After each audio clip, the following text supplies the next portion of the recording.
Balik Pilipinas na si Philippine Ambassador to Kuwait, Shulan Primavera.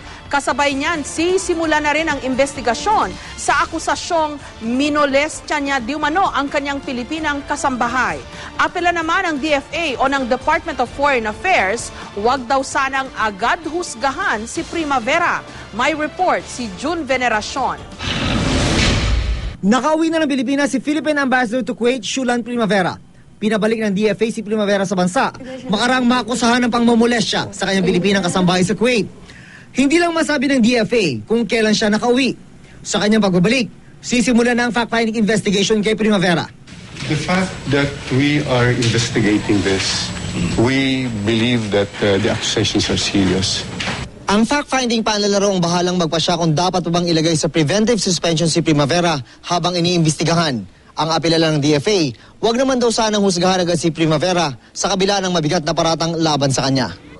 Pagpapaliwanagin si Primavera ng fact-finding panel, posibleng ipatawag din daw ang nag-aakusa sa kanya ng pangmomolestya. We have to be fair and just to everyone. We have to be fair to the accused. We have to be fair to the accuser, as well as to all those involved in this case. Hindi pa masabi ng DFA kung gaano tatagal ang investigasyon kay Primavera. Sinisika pa ng GMA News na makontak si Ambassador Primavera. June Veneracion, GMA News.